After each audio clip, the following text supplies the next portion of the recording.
जय श्री राम। प्रेमी भक्तों, आजकल शत्रु बहुत परेशान करते हैं, किसी को सामने से और किसी को गुप्त रूप से। क्योंकि कलयुग में ऐसे भी लोग हैं कि सामने आपकी प्रशंसा करेंगे लेकिन मुंह के पीछे से आपकी बुराई करती हैं और आपको हर तरह से हराने का प्रयास करते हैं।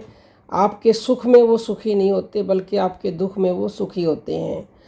तो आज हम आपको एक ऐसा मंत्र बताएंगे जिसका यदि आपने जाप निरंतरता से कर लिया तो वह शत्रु दुश्मन आपके चरणों में आकर क्षमा मांगेगा, आपके चरणों में गिरेगा और आपकी मदद ही करेगा। आपसे वह दुश्मनी और आपके बारे में बुरा सोचना हमेशा के लिए वह बंद कर देगा।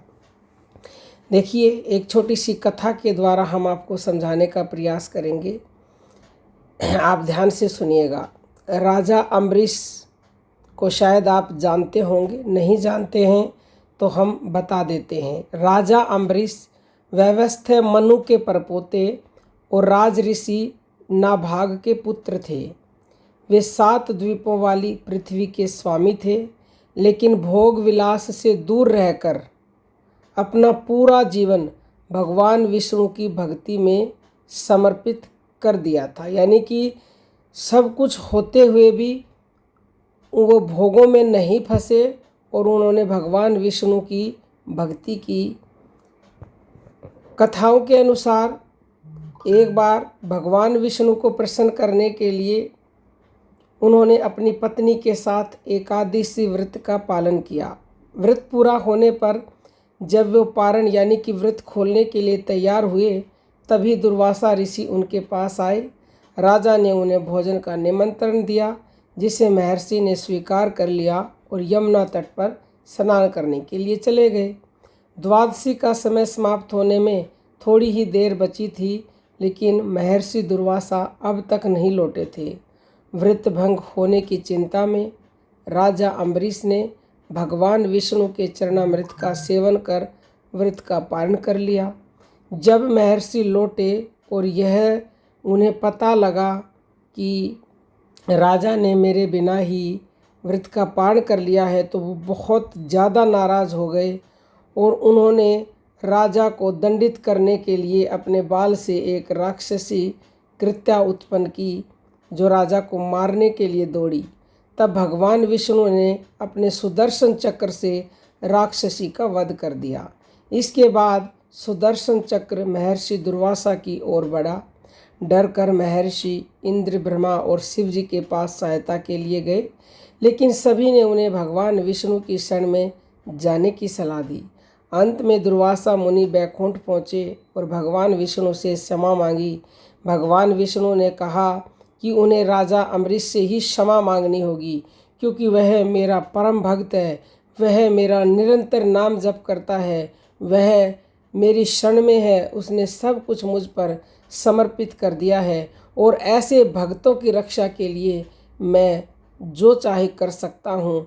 मैं अपने भक्त को कभी भी दुखी नहीं देख सकता और कोई मेरे भक्त को परेशान करे ये मैं सह नहीं सकता। तो इसलिए आप मेरे भक्त के पास जाएं, यानी राजा अम्बरीश के पास जाएं और उनके चरणों में गिरकर आप क्षमा मांगें।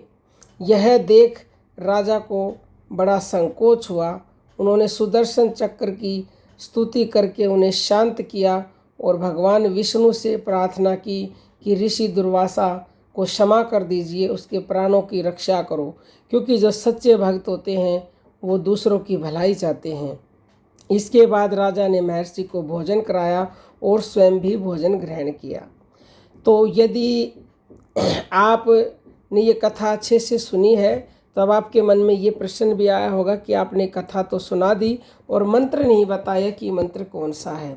तो राजा अम्बरीश उस मंत्र का नाम जप करता था और वो मंत्र है भगवान नाम, हरि नाम, राम नाम, कृष्ण नाम। सभी नामों में बराबर शक्ति है। भगवान नाम से बढ़कर इस दुनिया में ना तो कोई मंत्र था, ना है और ना ही होगा। ये दुनिया का सबसे महाशक्तिशाली मंत्र है। तो भगवान आपकी ज़रूर मदद करेंगे यदि आप इस मंत्र का निरंतरता से जप करोगे तो।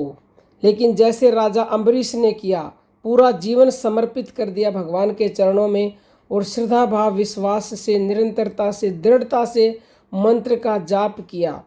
भगवान विष्णु को उन्होंने प्रसन्न कर लिया तो भगवान विष्णु ने उनकी मदद की और उल्टा जो उनका शत्रु बन गया था महर्षि दुर्वासा, उससे क्षमा मंगवाई, यानी कि उसके चरणों में गिर करके क्षमा मांगी दुर्वासा ने।